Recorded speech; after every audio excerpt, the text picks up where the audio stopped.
Olá, minha gente, mais uma live, sexta-feira, 6 de novembro de 2020. E a live de hoje é muito especial, muito aguardada, muito querida por muita gente. Deixa eu colocar aqui uma breve mensagem aqui, já tem algumas pessoas entrando. Eu peço a todas as pessoas que já estão entrando aqui, como o Gabriel, por exemplo, que comece a apertar o coração. Suelane Ribeiro, muito prazer, minha querida. Muito obrigado pela sua presença. Dilson Lucena, grande mestre, grande professor de língua portuguesa. Aprendo com ele todos os dias. Todos os dias no Instagram eu aprendo com Dilson Lucena. Eu peço a vocês que, nesse início, vocês aproveitem e mandem um aviãozinho aí para os amigos, para as pessoas que seguem vocês aqui no Instagram. Apertem esse coração para a gente colocar essa live fantástica que promete demais, para a gente colocar essa live em destaque aí na nossa página, tá bom? Luísa, seja bem-vinda, minha querida. Eu quero saudar a todos com muito amor, respeito, muito calor humano, ao som de Nara Leão. Rossana do Cabo de Santo Agostinho, que mensagem que você mandou, que mensagem linda. Deixa eu apertar aqui os acenos de vocês. Eu quero agradecer imensamente logo de cara a presença. E não esqueçam de mandar um aviãozinho aí para as pessoas amigas, para a gente trazer mais gente para essa live fantástica. Meu querido Flávio, Érica, Eric 36351. Maravilha ter vocês aqui, maravilha. Miguel, seja bem-vindo, meu querido. Um acenozinho. Esse aceno significa que o som tá legal, que o visual também. Vera Lúcia, um beijo no coração. Agora eu vou chamar a nossa convidada. Vou mandar um aviãozinho para ela. A nossa querida Suelane Ribeiro, tá? Deixa eu procurá-la aqui. Ela já está online, já está lá na sala conosco. A gente vai ter o prazer de conhecê-la hoje. É o nosso primeiro contato. A gente fez... Olha quem chegou aí. Grande mestre José Lucas. Meu Deus do céu. Que privilégio. Esse cara arranjou um tempinho. Ele está em plena campanha. Sobe ladeira, desce ladeira na cidade do Recife. E abriu, lógico, né? Lógico que ele tinha que abrir na agenda dele um espaço para estar conosco aqui. Pamela, muito obrigado. Miguel Malhado, muito obrigado. Gente, apertem o coraçãozinho aí, que é muito importante. Amaro Fernandes. E convidem, através deste aviãozinho, outras pessoas para virem para cá ouvir a Suelane Ribeiro, tá bom? Eu acabei de mandar para ela um aviãozinho. Meu querido Silvio Antônio, prazer, um abraço forte para você. Outro aceno para você. Acabei de mandar aí um aviãozinho para Suelane Ribeiro. Estou esperando que ela aceite o meu convite para entrar ao vivo aqui conosco para conversarmos sobre esta mulher aqui, ó. Fantástica, que faria 100 anos agora em 2020. Clarice Lispector, agora, dia 10, faria 100 anos, a grande Clarice Lispector. Sara Karina, que bom te ver aqui, boa noite, muito bom. Eu adoro quando você entra aqui. E você sabe o porquê, eu tenho um carinho muito especial por você, ainda bem. Todas as vezes reserve crédito para as nossas lives. José Lucas, um grande abraço, meu querido. Muito obrigado por ter feito essa ponte maravilhosa entre nós, né? Eu, você, Suelane aqui, formamos um trio. Adriana Enseada, seja bem-vinda. Valquíria, seja bem-vinda, minha querida. Apertem o coração e chamem os amigos através do aviãozinho. Eu acabei de mandar um convite para a Suelane Ribeiro, tá? Mas talvez ela não tenha recebido. Eu vou mais uma vez, vou mandar outro aviãozinho para ela, tá? Para ela vir para a sala conversar conosco. Suelane Ribeiro, meu querido Haldney, grande professor de inglês. Chegou na hora, meu irmão. Um grande abraço, seja muito bem-vindo. Sara, você é 20. Você é uma pessoa maravilhosa. Quem te conhece sabe disso. Agora sim, Roberta Fragoso, seja bem-vinda, minha querida. A queridíssima Suelane Ribeiro, ter o prazer de conhecê-la aqui pessoalmente, né? Vamos lá. Vou ter que tirar a Nara Leão para entrar a Suelane Ribeiro. Minha Oi, querida, boa noite. gente. Boa noite, gente. Tudo Prazer bem? estar aqui hoje, tudo. Eu não estava Que maravilha, conseguindo, olha. eu não estava conseguindo Ah, digitar aqui embaixo para te avisar que não estava aparecendo o convite para mim, mas aí eu fui e enviei, e aí deu certo. uhum. Coisas do Que coisa boa. Instagram. Olha, tem muita gente conhecida sua aí, com certeza, e tem uma muito especial para você e para mim, que é o professor José Nucas. Você conhece, né? Sim, o professor Edson também entrou, né? Gra- Já pensou? Muita gente legal. Nara Santos, olha só. Muito prazer, minha gente. Muito obrigado. Continuem convidando outras pessoas, apertem o coraçãozinho e, através deste aviãozinho aí, vocês seguem mandando convites para outras pessoas para a gente ouvir a queridíssima professora Suelane Ribeiro. Minha querida, fará 100 anos agora em dezembro, né? A grande Clarice. E isso, é, esse ano, né, o centenário, né, da Clarice Lispector, e desde o início do ano, inclusive, a gente vem já realizando uma série de discussões sobre a obra da autora, tanto nos contos, nas crônicas, no romance A Hora da Estrela, que é esse o romance que você está com ele aí na edição da Roupa, essa daqui já é outra edição, uma edição comemorativa, que é uma das edições mais belíssimas que eu já vi desse livro, inclusive. Então, aí a gente está hoje para falar sobre essa mulher tão fantástica. Tem uma obra aí extensa para a gente poder comentar, dialogar. Hoje a gente vai fazer um recorte com A Hora da Estrela, mas que fique a deixa, né, Uhum. para que os leitores da Clarice Lispector sigam aí redescobrindo e descobrindo também a obra da Clarice. Maravilha, muito legal. Olha, eu combinei nos bastidores com a professora Celane que eu não faria interrupções na fala dela para não tirar, obviamente, a é, é, não quebrar esse momento tão especial, tão sagrado, que é falar de uma pessoa tão importante, uma pessoa tão universal como é a Clarice Lispector. Eu apenas me comprometi com ela e eu falo para vocês agora que após a primeira metade dessa live, por volta das 19h30, eu faço uma pequena pausa, ela toma aquela água merecida, necessária, e eu aproveito para dar uns avisos também muito importantes. Então, minha querida professora, muito obrigado por aceitar o nosso convite. Professor José Nucas, muito agradecido também por fazer essa conexão, essa ponte importantíssima. A gente vem realizando aí semanas. A gente já era uma semana, se transformou em semanas e eu acho que vai para dezembro e tem gente querendo que a gente vá para mais longe, semanas literárias. Mas assim, vamos direto ao ponto, vamos direto a Clarice. Professora, a palavra é sua. Fique à vontade. Ok, eu queria agradecer ao professor Luiz, né, pelo convite. E pelo projeto, né, da página. A gente sempre precisa, né, fazer o incentivo à leitura cada vez mais.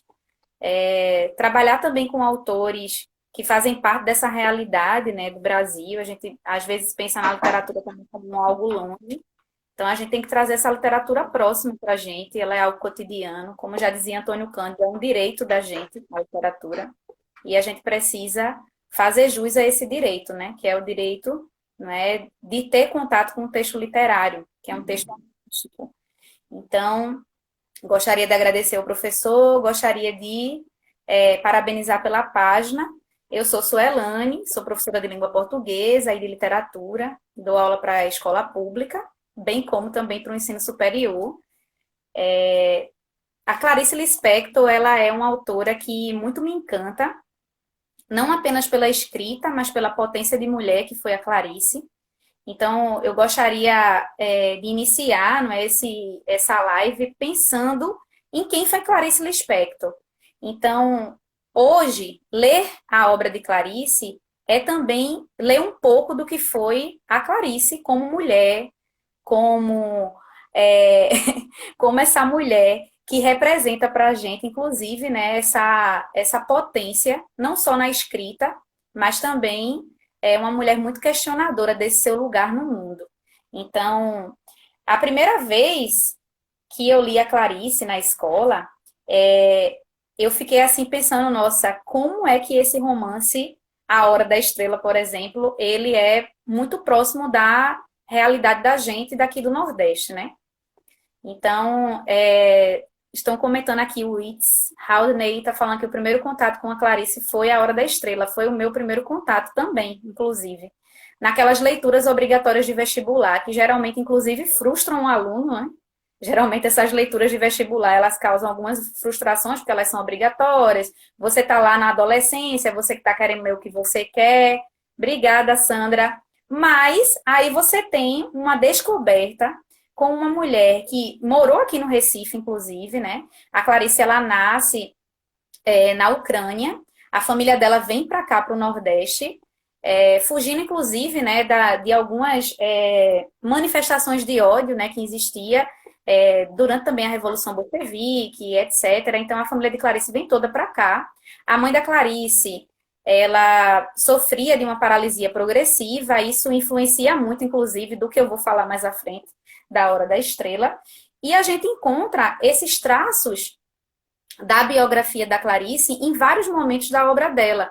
Então, o primeiro lugar aqui do Nordeste que a família Lispector chega é Alagoas. Depois eles vêm para cá, para o Recife, e ficam aqui até a Clarice ficar adolescente, para depois eles irem ao Rio de Janeiro. Mas a Clarice, ela se via como uma nordestina. Então, até a última entrevista que ela dá, olá, Francisco, até a última entrevista que ela dá para a TV Cultura, que logo depois, né, ela falece, e ela comenta sobre a produção da Hora da Estrela. E nesse processo de produção, ela fala, né, o entrevistador pergunta a ela sobre do que é que trata a história. E ela timidamente, não é? Timidamente ela fala que é sobre uma nordestina. E nessa timidez, e permeada também por mistério, ela revela que está construindo um livro e ela tem muita afinidade pelo Nordeste. Ela se vê como nordestina, ela diz, não, eu morei a minha infância no Nordeste, morei em Recife, e essa história fala de uma nordestina. Então, a Hora da Estrela, ela é publicada póstumamente. Clarice não chega a ver essa obra em vida publicada. Então, é como se você tirasse a cereja do bolo, inclusive, de alguém, porque hoje a gente fala muito da Clarice Lispector. Obrigada, Valquíria. Hoje a gente fala muito da Clarice, né? Clarice para lá, Clarice para cá, inclusive depois eu vou até fazer um comentário sobre isso, mas a gente não, inclusive, que a Clarice ela não usufruiu dessa fama de escritora, né, de ser reconhecida de forma renomada, inclusive, de ser uma excelente escritora em vida, né? Inclusive, o que pagava o salário de Clarice era a vida dela como jornalista. Então, ela inicia, né, primeiramente, a carreira dela no escritório da advocacia. Ela estudava, era estudante de direito, e depois ela vai começar a trabalhar como jornalista, e vai ser isso que vai pagar os boletos dela. Então, a escrita ela vem como uma habilidade, eu penso muito no que a Conceição Evaristo diz, né? Que a escrita é sangrar, escrever é sangrar. Então, a Clarice pegava todo esse sangrar dela e colocava na literatura.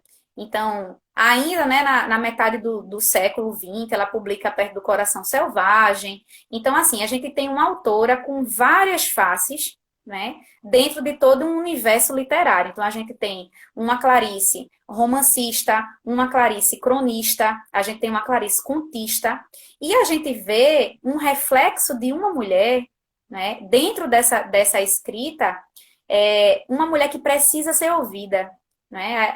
A biografia de Clarice já registra, né, muito disso, desse silenciamento desse corpo feminino. Clarice era mulher de diplomata, né? Depois vai se casar com um diplomata, vai morar fora do Brasil um tempo. E nesse processo todo, né, ela se questiona muito sobre esse lugar dela no mundo. Então, A Hora da Estrela, por exemplo, ela começa de uma maneira que se o leitor ele não for pego, não é?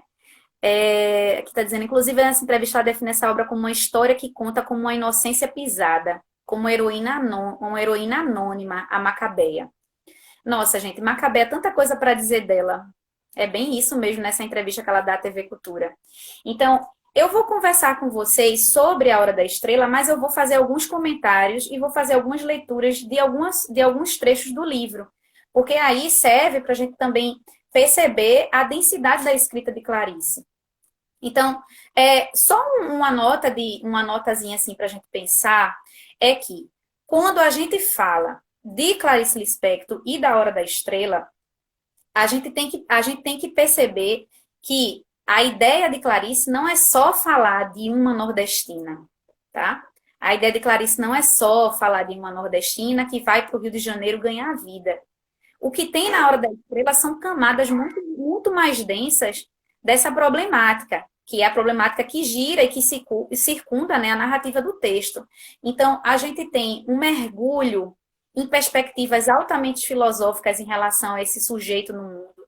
Não é? A gente tem um narrador, que é o Rodrigo S.M., que o tempo inteiro, não é, diz que ele já inicia a narrativa dizendo que ele vai contar a história da Macabeia, não é? E essa história precisa de um homem narrando, contando, porque uma mulher talvez reproduza algumas piegas, não é? Porque esse texto tem que ser escrito sem pieguices, não é? Mas no decorrer do texto, o próprio Rodrigo S.M. ele cai em contradição, porque ele também é piegas. Então, essa ironia que Clarice vai tecendo, né, em relação àquilo que é feminino, àquilo que é masculino, será que um homem consegue se distanciar mesmo dessa pieguice?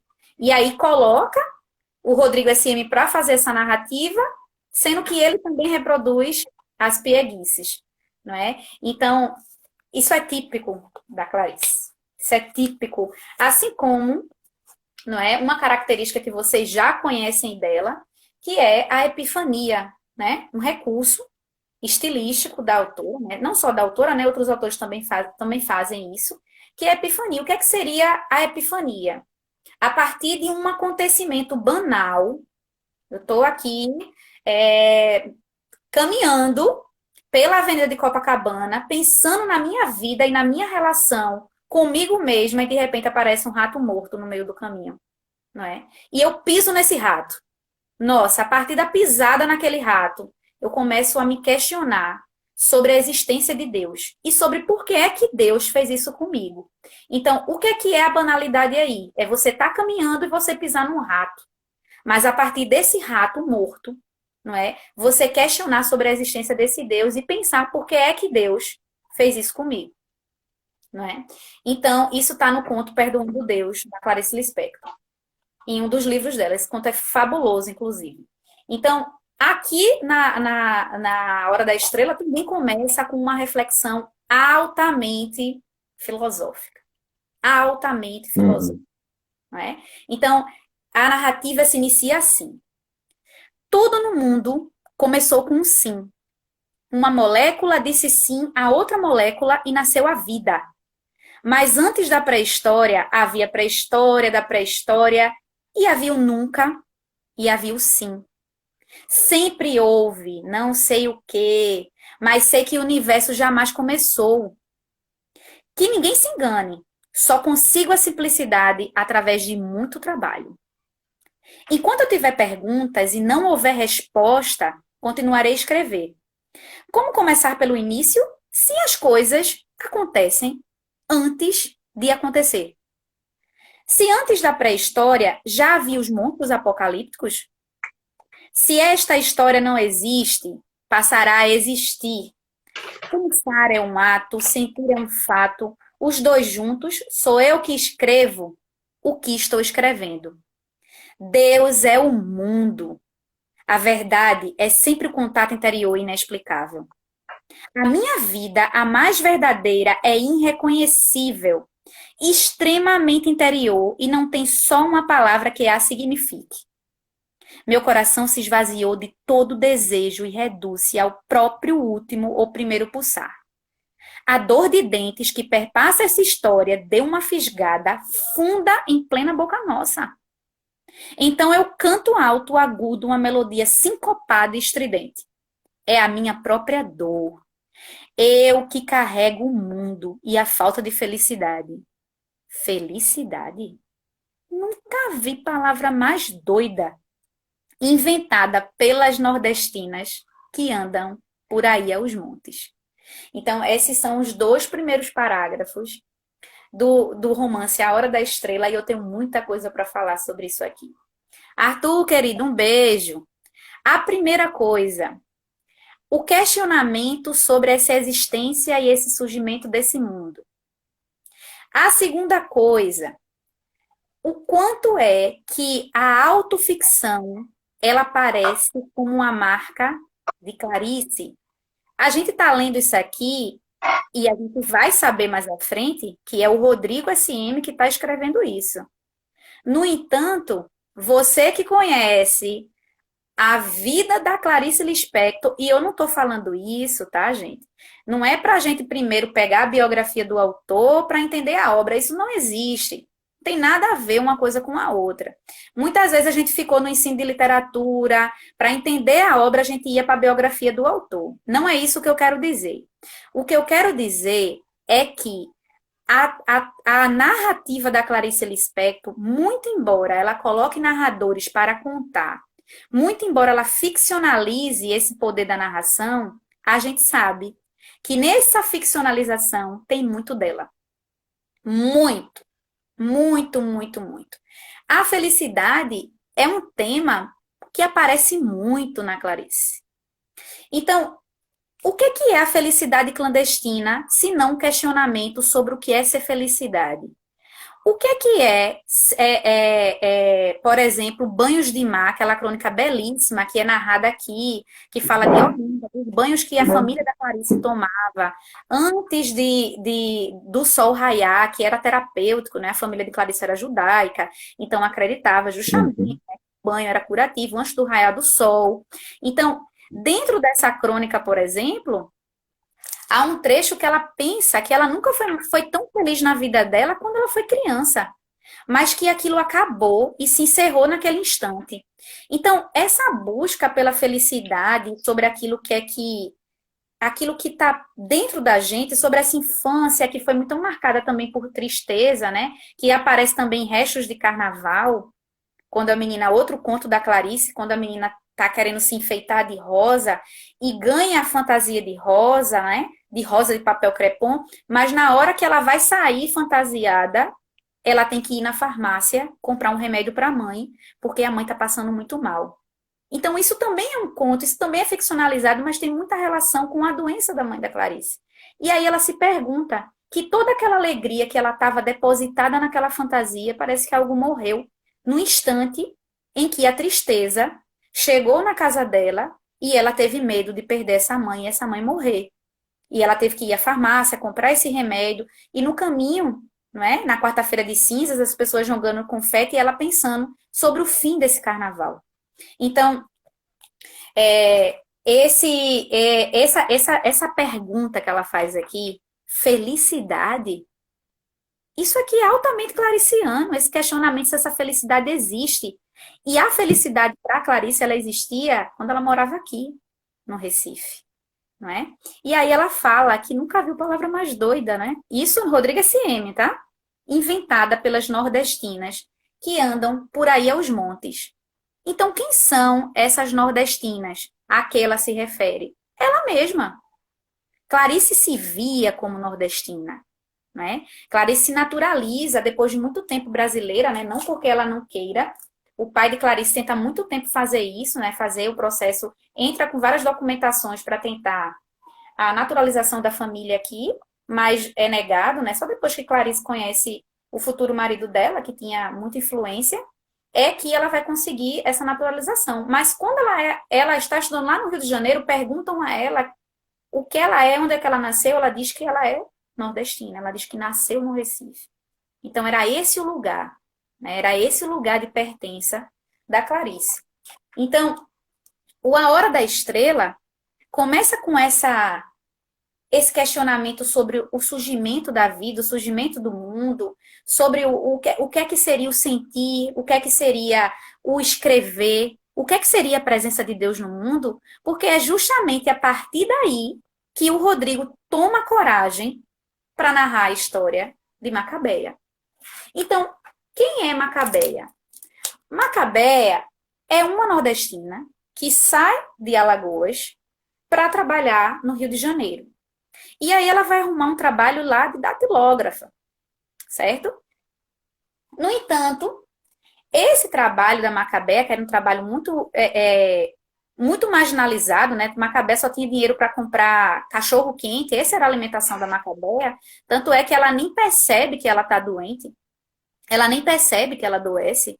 E quando ela vai na casa da Glória, que é uma das amigas dela do trabalho, eu me lembro muito desse trecho do livro, que ela fala sobre a carne, não é? Que tinha churrasco. E aí a Glória fala que o pai dela sempre fez questão de que tivesse muita carne em casa, para que eles crescessem nutridos.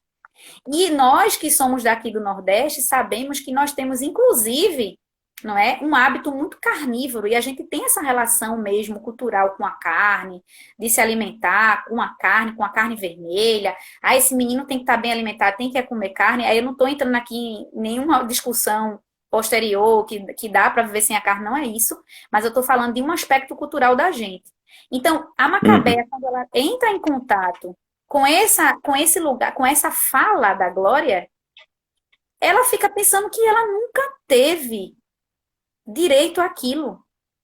Então, aí daí a gente tira, não é? O lugar social que a Macabea vivia, um lugar altamente miserável, né? Eu acho que tem uma definição perfeita para quem é Macabea nessa sociedade, é a definição que o namorado dela vai dar posteriormente, né? O Olímpio, né? Que ele vai dizer, Macabea, você é um cabelo na sopa. Ninguém quer comer. Então, essa definição de quem é Macabea, ela diz muito sobre nós.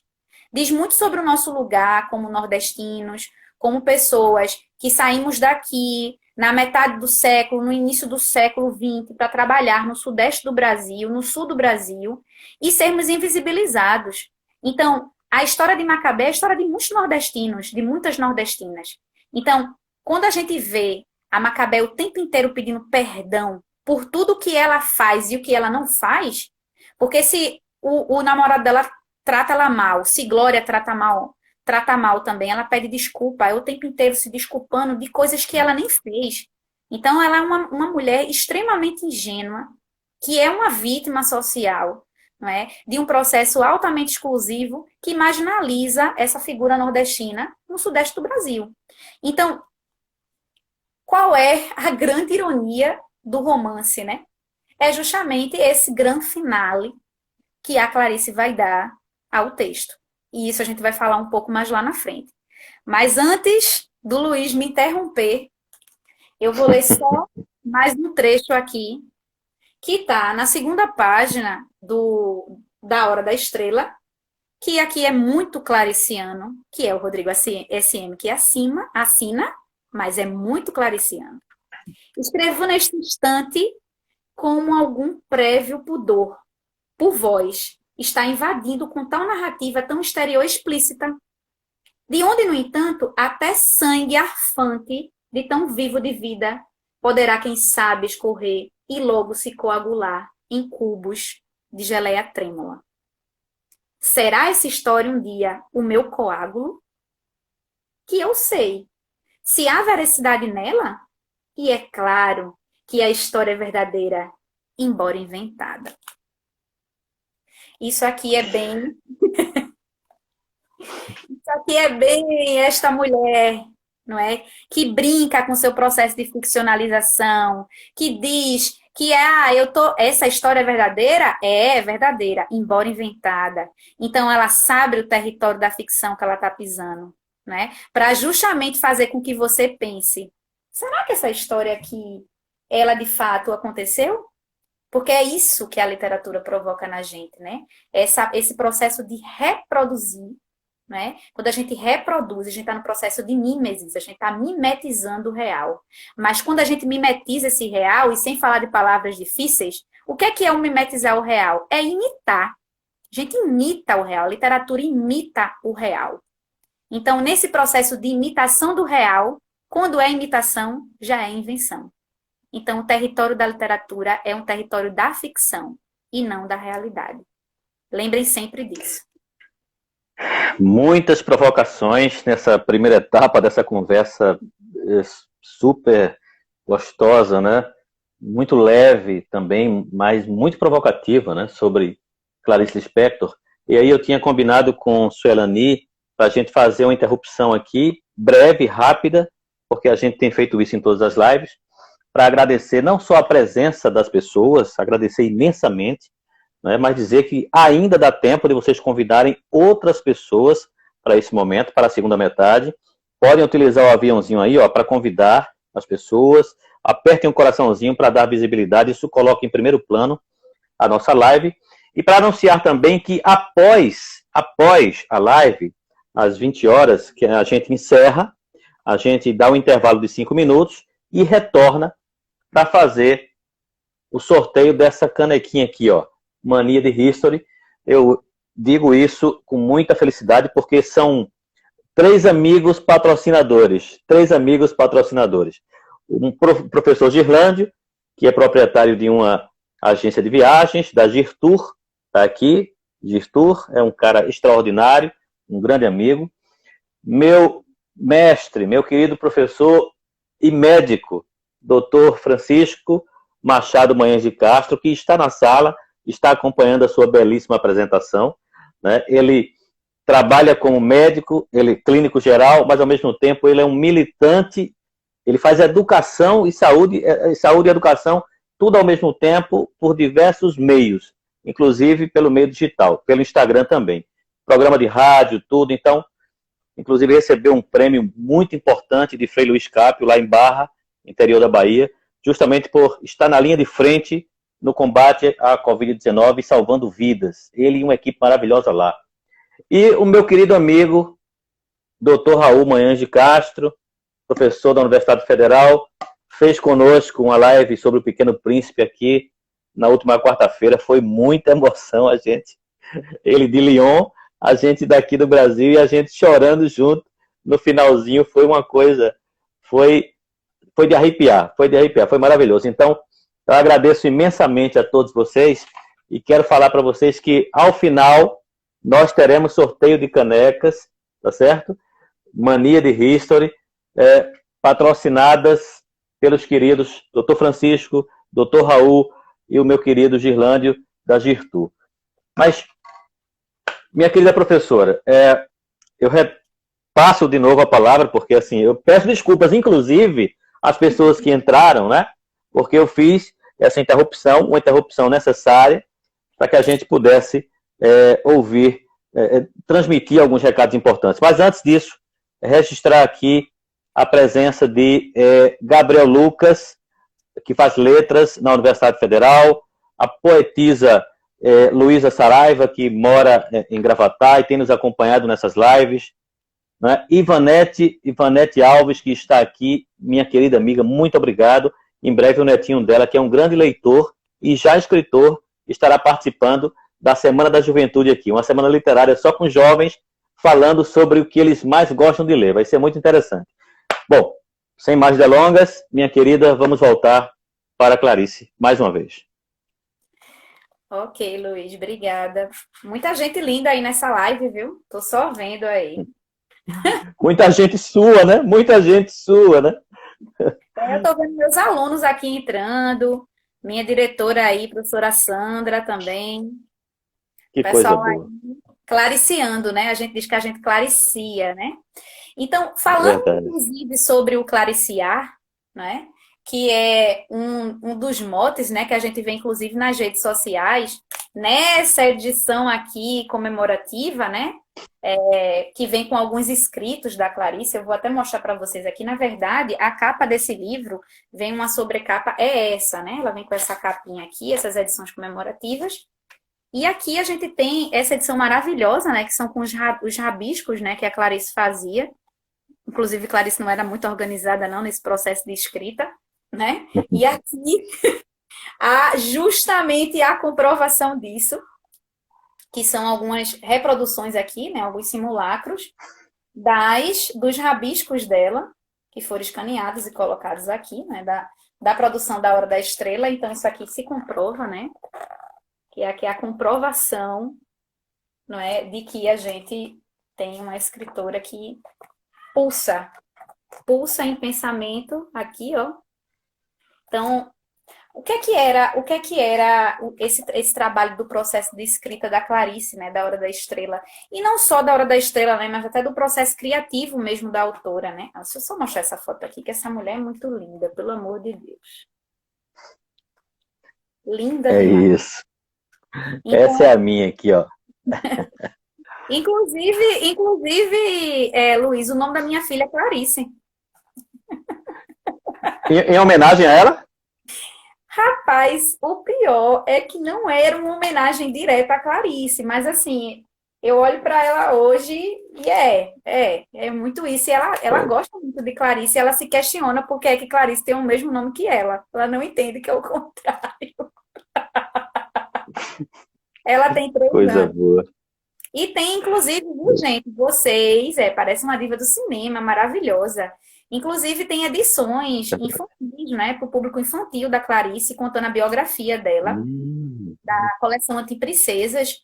Esse livro minha filha ganhou quando ela ainda estava na barriga, e eu já contei essa história para ela várias vezes, inclusive. E ela, mesmo não sabendo ler, né? A gente sabe que a criança com 3 anos de idade não está lendo, mas ela faz aquelas leituras das imagens e ela é apaixonada pela Clarice. E também já contei para ela algumas histórias infantis aqui da Clarice, como A Vida Íntima de Laura, né? Que é bem filosófico, inclusive, também, mas é para o público infantil. Então, esse trecho aqui que eu li para vocês ainda há pouco, que ela começa a fazer essa brincadeira, né? Ela constrói, ela primeiro coloca o Rodrigo ali para pensar sobre o mundo, sobre a existência. Tá certo, Sandra, obrigada, beijo grande. Ela começa a pensar assim sobre a existência e depois sobre essa veracidade dessa história.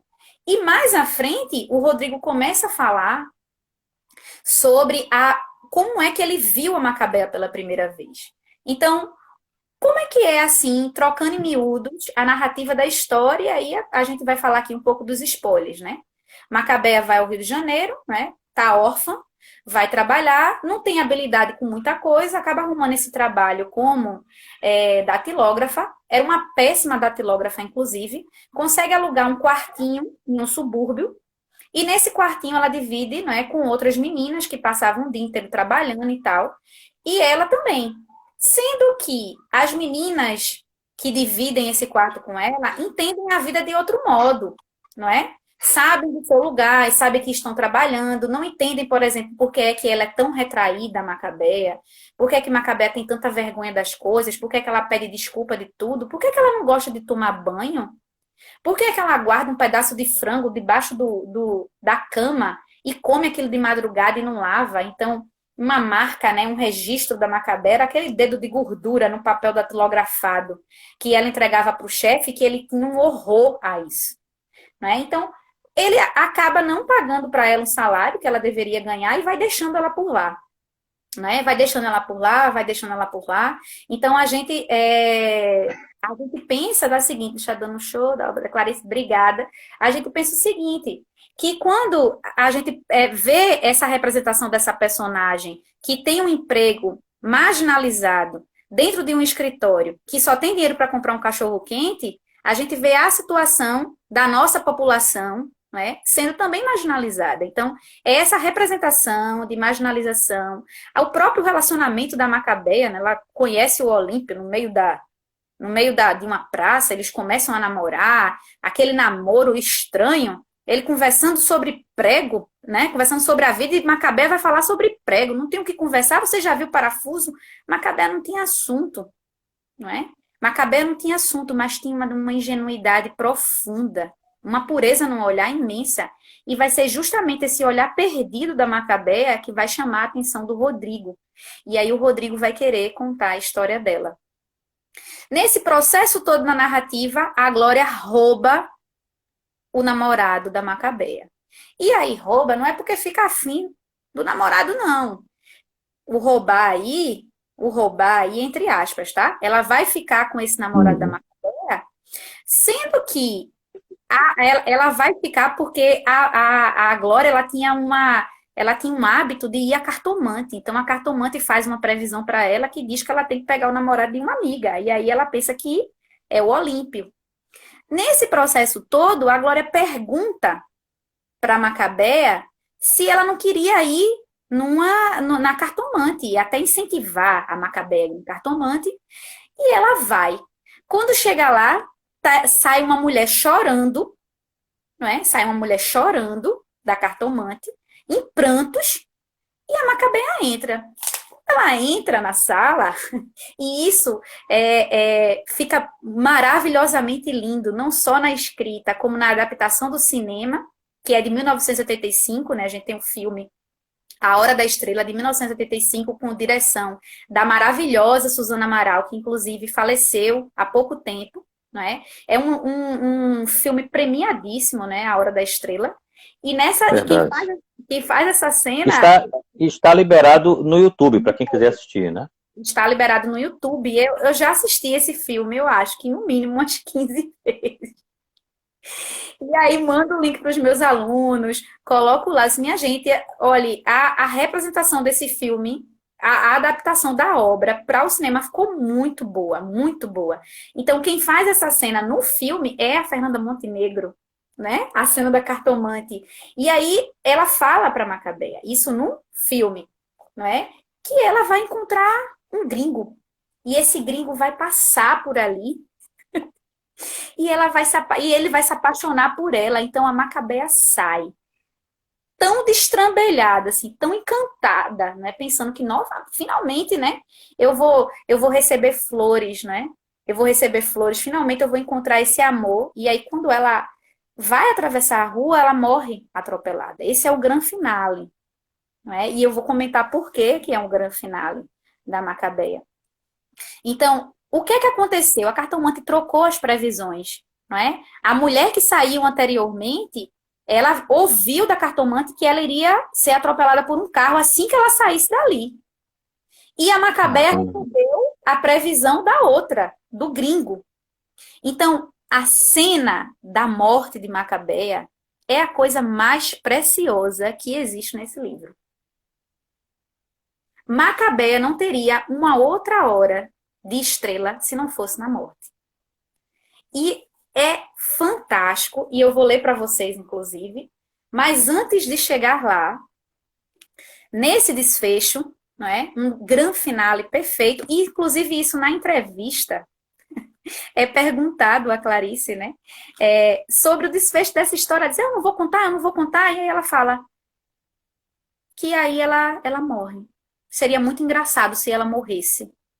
E por que é que seria muito engraçado se ela morresse? Porque para aquela mulher vai ser só na hora da morte que ela vai virar estrela, que ela vai ser vista por aquelas pessoas que a viam de forma invisível. Macabé era uma mulher invisível para essa sociedade. Mas vai ser justamente na hora da morte que ela vai ser enxergada. Nossa, tô toda arrepiada aqui só de pensar. Então, vou para o primeiro deslumbramento aqui do Rodrigo SM em relação à Macabeia, para ir lá para o finalzinho, senão eu acabo me estendendo demais aqui, porque foi para falar de Clarice, viu? Pelo amor de Deus, tem muita coisa para falar. Porque aí eu não quero só falar do livro, quero falar também dela, quero falar também desse diálogo com outras obras, quero falar de muitas coisas da Clarice. Então, lá no início, ele vai falar como foi que ele avistou a Macabeia. E aí ele diz assim, o Rodrigo S.M., o narrador do texto. Como é que sei tudo o que vai seguir e que ainda desconheço, já que nunca o vivi? É que numa rua do Rio de Janeiro peguei no ar de relance o sentimento de perdição no rosto de uma moça nordestina. Sem falar que eu e menino me criei no Nordeste. Aí veja aqui a autoficcionalização da autora mais uma vez no texto. Como é incrível esse diálogo, não é, com a vida dela, né? Também sei das coisas por estar vivendo. Quem vive sabe, mesmo sem saber que sabe. Assim é que os senhores sabem mais do que imaginam. e estão fingindo de sonsos. Então, esse olhar de perdição no rosto da Macabeia é o mesmo olhar estrangeiro que aparece em Macacos. É o mesmo olhar estrangeiro que aparece no semblante da Clarice nas fotografias. Então, essa autoficcionalização, em vários momentos aqui do trecho, a gente tem uma relação muito intensa com a autora. Mais à frente, outro trecho incrível, isso tudo no início do livro, minha gente. Aqui eu estou na segunda página. Rodrigo SM se apresenta e depois ele vai dizer o seguinte: não se trata de narrativa, é antes de tudo vida primária. E respira. Material poroso, um dia viverei aqui a vida de uma molécula com seu estrondo possível de átomos. O que escrevo é mais do que invenção. É minha obrigação contar sobre essa moça entre milhares delas. É dever meu, nem que seja de pouca arte, o de revelar-lhe a vida. Porque é o direito ao grito. Então eu grito. Grito puro e sem pedir esmola.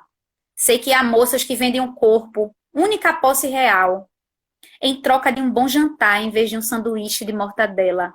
Mas a pessoa de quem falarei mal tem corpo para vender. Ninguém a quer. Ela é virgem, inócua. Não faz falta a ninguém. Nossa. Não é? Aqui, por que é que eu grito? Porque a Macabeia precisa desse grito. E se ela não consegue gritar, vai ter alguém que vai gritar por ela. E o gritar por ela vai vir pela voz do Rodrigo SM, que conta a sua história. Mais à frente, e outra coisa, esqueci de um detalhe importante. Quem imaginar que esse romance ele não é permeado por vários questionamentos filosóficos que existem em toda a obra da Clarice, se engana. Essa narrativa, apesar de ter um engajamento social e de ter uma problematização que discute esse lugar do nordestino nesse projeto de Brasil, a gente não vai se distanciar do estilo que é a Clarice. Esse estilo provocador, esse estilo questionador desse mundo, pegar, discutir, pensar o que é que eu sou, não é? A Macabeia é uma mulher entre milhares delas, e eu sou uma molécula para contar essa história. Então, a gente está aqui diante de uma narrativa extremamente inovadora, não é? Então, por que é que o romance A Hora da Estrela se faz de forma, não é, tão inovadora? Porque a gente tem não só pela história que é contada, não é só pela narrativa que é boa, mas a gente tem uma estética literária aqui que vai justamente fazer parte, né, vai ser fruto daquilo que a gente vai cultivar um pouquinho antes, lá no modernismo brasileiro, lá na primeira geração romântica, depois a gente vem para o neorrealismo mais à frente, né, com vários representantes aí, como o Graciliano Ramos, não é, o Jorge Amado, não é? E posteriormente a gente tem aí já um amadurecimento, não que os neorrealistas sejam imaturos, mas a gente já tem um amadurecimento em uma perspectiva do que é literatura muito diferente do que a gente tinha mais à frente. Então, existe um autor muito conhecido, tá, minha gente? De vocês, né? Eu não consegui ver aqui as conversas do chat. Existe um autor muito conhecido de vocês, que é o Guimarães Rosa. E o Guimarães, ele é contemporâneo da Clarice. Então, nos anos de publicações que o Guimarães lançou o Grande Sertão Veredas, a Clarice já estava escrevendo. Então, muitas vezes eu penso assim, que o brilho do Guimarães foi tão grande, tão intenso, né? Porque ali é um divisor de águas em relação ao que é romance, a partir do Grande Sertão Veredas, que aquele brilho intenso do Guimarães, ele também acabou apagando outras pessoas que estavam ao redor. E a Clarice foi um pouco apagada, não por culpa do Guimarães, mas pela densidade que foi aquela obra Grande Sertão Veredas. Então, a própria Clarice diz, em troca de cartas, que nunca leu um texto daquele na vida, né? Ela trocava muitas cartas com o Fernando Sabino. Isso aparece, inclusive, no final da edição do Grande Sertão Veredas, da edição especial. comentando sobre o fato dela nunca ter lido um texto que fosse tão intenso como é a história, não é, de Diadorim. Vou migrar aqui um pouco para o final, né, já pelo tardar da hora. Já contei aqui o spoiler terrível, né, do grande final, né, da Hora da Estrela, para incentivar aí, quem está assistindo. Deixa eu te fazer uma provocaçãozinha. Eu quero mandar um abraço para a Cleide Moraes, uma pessoa por quem eu tenho um apreço, uma admiração muito grande, acaba de entrar aqui. Muito obrigado, Cleide, pela sua presença, viu? Grande educadora, uma mulher fantástica. Mas, assim, eu queria aproveitar os seus comentários e esse fato recente dessa decisão judicial em relação a essa decisão judicial que chamaram de estupro culposo. Né? Estupro culposo. Não existe, eu gostaria que você, dentro das suas... Pois é. Luiz, deu uma travada eu gostaria que agora. dentro de toda essa construção que você... Verdade. Mas assim, eu vou repetir, dentro de toda diante de tudo isso que você construiu e trouxe pra gente de Clarice. Está me ouvindo agora? Está me ouvindo? Não estou conseguindo ouvir. Deixa eu colocar aqui meu fone. Coloca aí teu fone. Vou colocar aqui o fone.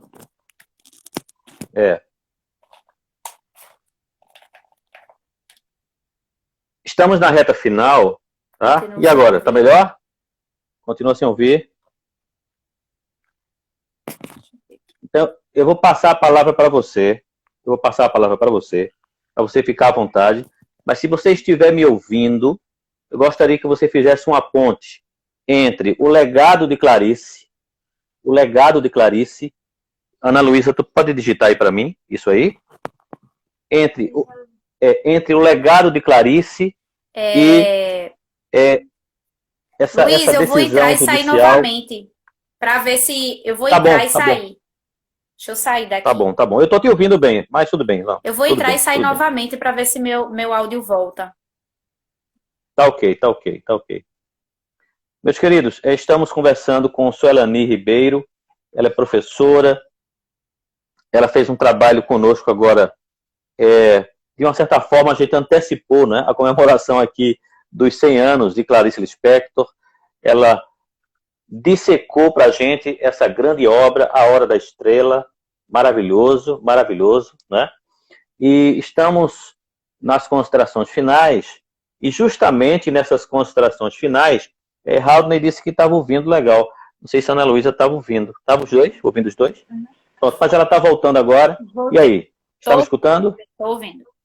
Pronto, maravilha. Então, eu gostaria que você aproveitasse esses 7 minutos finais para fazer uma ponte, né, principalmente no que se refere à invisibilidade, ao machismo, a como se trata a mulher nesse país, e a gente regrediu do ponto de vista civilizacional nesse aspecto. Eu gostaria que você fizesse também uma ponte com essa decisão judicial bem recente, né, essa tipificação jurídica aí. Estupro culposo, né? Culposo. Pois não. Bom, eu tenho, sabe, Luiz, assim, utilizado algumas estratégias, né, nas minhas aulas, que é o fato da gente ler mulheres. Então, o que é ler mulheres, né? A gente pensar uma sociedade a partir de uma ótica de mulheres escrevendo. Então, a literatura, por muito tempo, se fez invisibilizada também pelas mulheres. Então, por que é tão necessário nós lermos mulheres? Para a gente entender problemas como esses que a Mariana Ferrer vem passado. Não é de agora essa história, né, que a Mariana Ferrer vem colocando nas redes sociais, porque antes ela não podia nem citar o nome, né, da pessoa que cometeu o estupro, né, que esse empresário, esse cara ganhou judicialmente, inclusive, para que ela não mencionasse o nome dele. Então, por que se faz tão necessário a gente ler mulheres, né? Porque é justamente com essas narrativas desses corpos femininos que falam sobre suas dores, sobre os estupros, sobre o parto, né? Sobre a violência cotidiana que a gente sofre pelo simples fato de ser mulher.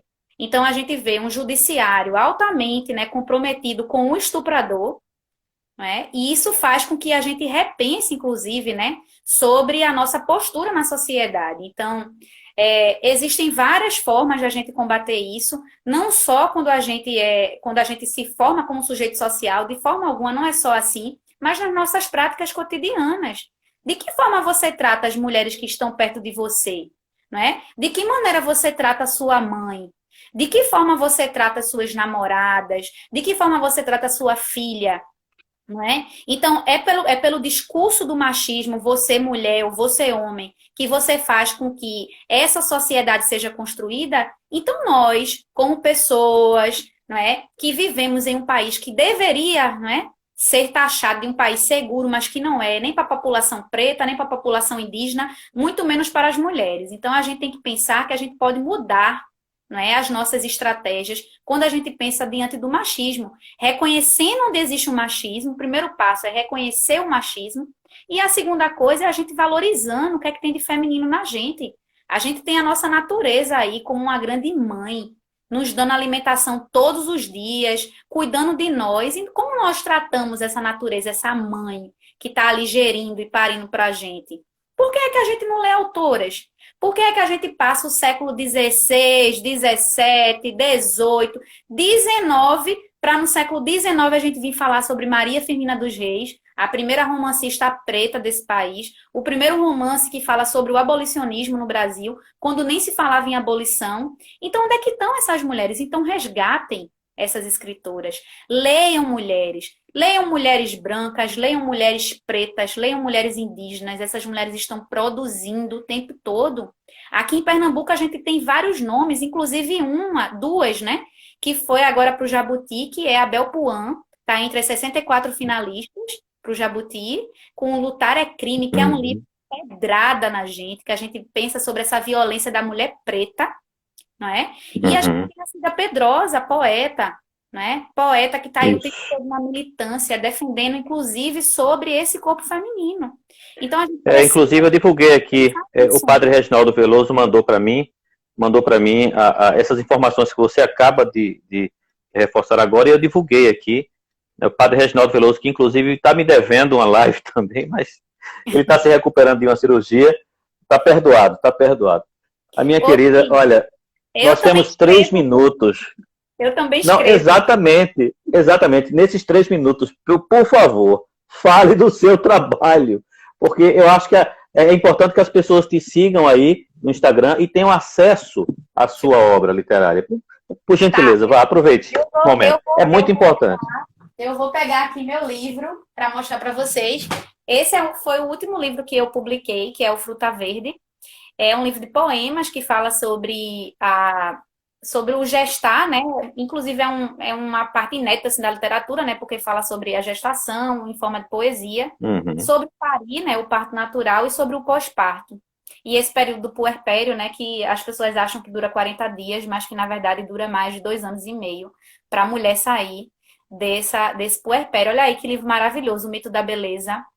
Então, esse livro é ótimo, super libertador. Estão colocando ali como sugestão. Esse aqui é o meu livrinho. Você pode comprar pelo site da Castanha Mecânica, que tem no Instagram, ou pela página com o poeta Fred Caju, que ele é a pessoa, né, que tem a editora, Castanha Mecânica, que é uma editora daqui de Pernambuco. Esse livro, ele é uma publicação independente. Eu fui uma das contempladas no edital da Castanha Mecânica, que foi lançado em janeiro, e eu estou saindo pela Castanha Mecânica pela segunda vez, mas no caso aqui agora com poesia. Eu tenho outro, né, que é o A Sombra do Ibondeiro, mas está um pouco distante ali, eu não vou pegar, ele está esgotado, mas aí a gente está vendo a possibilidade também de uma nova edição desse livro para o próximo ano. Certo. E tem um livro infantil chamado Os Cachinhos de Cecília também, que fala sobre... Então mande para a gente. Olha, mande para a gente divulgar, viu? Manda essas imagens todas, as informações que você puder, que a gente continua divulgando, né, compartilhando esse material, essa obra literária feminina que precisa ter muito peso, muita visibilidade, apesar da gente ter alguns autores que têm os dois olhares, né? Eu acho que Chico Buarque tem as duas dimensões, a feminina e a masculina ao mesmo tempo. Leonardo Boff também tem essa preocupação. Mas o lugar de fala da mulher é insubstituível, é insubstituível. Minha querida, são 20 horas, 20 horas. Eu quero te agradecer imensamente. Você nos deu uma aula hoje extraordinária. Quem não tinha contato com Clarice passou a entrar um pouco nesse universo. Ontem eu parei para ver um pouco do filme que você acabou de comentar, que está disponível no YouTube. Eu fiquei muito, assim, sentido com o filme. Tem muitas mensagens no filme. Tem muitas mensagens nessa obra importante. Eu lembrei de João Cabral de Melo Neto também. Lembrei de Josué de Castro, que são grandes escritores aqui de Pernambuco que trazem essa questão social com muita força. Mas de todas as invisibilidades, a invisibilidade da mulher, ela é muito grande. Ela é muito grande. E ninguém vai substituir vocês nessa luta. Ninguém, ninguém. Por mais que eu queira ser solidário, por mais que o professor Lucas Raimundo queira ser solidário, por mais que Chico Buarque fale, muitas vezes fale, né? Caetano Veloso fale, né? Mas não tem como a libertação do homem, Paulo Freire, a nossa libertação depende dessa luta de vocês. Se libertar do machismo. O machismo dói, machuca, é um retrocesso em todos nós. E é tão entranhado, é tão forte isso, que é óbvio que machuca muito mais as mulheres, mas nós precisamos ser libertados disso. E essa tarefa cabe a todos nós, mas eu acho que principalmente ao protagonismo de vocês. Minha querida, Deus te abençoe, muito obrigado. Gratidão. E a gente volta, gratidão nossa, a gente volta daqui a 5 minutos para fazer um sorteiozinho simples, para deixar uma lembrança para quem nos acompanha aqui, tá? Dessas canequinhas. São 5 minutinhos. Mas parece que o Instagram não está mais encerrando, não. Aproveita aí. Eu saí e entrei de novo, eu acho que foi isso, não? Não sei. Aproveita e manda aquela mensagem de agradecimento, enfim, as tuas considerações finais. Entrou muita gente conhecida tua. Aproveita aí alguns minutinhos para se despedir do pessoal. Muito obrigado. As finais é que leiam mulheres pernambucanas também. Eu sempre vou puxar a sardinha aqui para Pernambuco. Nós temos mulheres incríveis que escrevem aqui em Pernambuco. A próprio exemplo aí da Abel Puan, da Cida Pedrosa, da Odailta Alves, da Bione, né? A gente tem a Renata Santana. Então, leiam mulheres. Essas mulheres estão aí escrevendo, são mulheres viscerais, né? Então, façam a diferença dentro de sala de aula com professores ou com alunos também começando a dar importância para esses textos escritos por mulheres. E para finalizar, né, já que o Instagram está deixando aí uma tiradinha para mim, eu vou só ler um trechinho aqui que eu tinha separado sobre a Macabea, quando ela quando ela é atropelada, não é? Machistas são os que nem os meninos que não sabem o que é uma mulher de verdade. Então, por isso que a gente tem que mudar essa realidade. É meu aluno, viu? O machismo quando a gente nomeia ele, né? A gente nomeia ele. Precisa nomear. Coisa linda. Não é? Macabea, por acaso, vai morrer? Como posso saber? E nem as pessoas ali presentes sabiam. Embora, por via das dúvidas, algum vizinho tivesse pousado junto do corpo uma vela acesa. O luxo da rica flama parecia cantar glória. Escrevo sobre o mínimo parco, enfeitando-o com púrpura, joias e esplendor. É assim que se escreve? Não, não é acumulando, e sim desnudando. Mas tenho medo da nudez, pois ela é a palavra final. Enquanto isso, Macabea no chão parecia se tornar cada vez mais uma Macabea, como se chegasse a si mesma. Este é um melodrama? O que sei é que melodrama era o ápice de sua vida, é o grande finale aqui. Todas as vidas são uma arte e a dela tendia para o grande choro insopitável, como chuvas e raios. Então, depois do atropelamento, Macabea começa a aparecer para essa sociedade. Aquela invisibilidade começa a deixar de ser invisível para ser visível, mas aí já é tarde demais. Na hora da morte não se tem mais o que fazer, a não ser acender uma vela ao lado daquele corpo que jazia no chão. Então, sobre isso, lembrem-se que nós, mulheres, precisamos ser respeitadas diariamente e que não adianta acender velas acesas depois da nossa morte. O que a gente quer é ser respeitada, o que a gente quer é ser valorizada e a gente quer andar na rua sem medo de ser estuprada, sem medo de ser violentada, não é? Então, que as nossas vidas importem, não é? Que nós temos importância nas nossas vidas e a nossa voz seja ouvida, não é? Assim como a da Clarice, que ganha essa voz para o mundo. Viva Suelani Ribeiro. Viva Suelani Ribeiro. Viva Clarice Lispector. Viva todas as mulheres. Minha querida, muito obrigado de coração. Mande o seu material aqui para a gente continuar divulgando. E daqui a 5 minutos, enquanto eu organizo aqui o sorteio, é tudo feito de forma transparente. Eu tenho um assistente aqui do meu lado. Ó, a minha assistente aqui do meu lado, aqui, ó. Ela é a fiscal, põe a mão e tira e tudo e tal. Enfim, o negócio aqui é sério, viu? Minha querida, Deus te abençoe. Um cheiro na tua garota. Beijo grande. Paz e bem para todos vocês. Valeu. Olha, a Aparecida que está aí, Aparecida Fragoso, vai estar com a gente dia 11. Como transformar a vida do seu filho. Uma obra dela também, um livro dela, que a gente vai dissecar, a gente vai debater aqui com ela no dia 11, na próxima semana. Obrigado, queridos. Obrigado. Até logo. Valeu.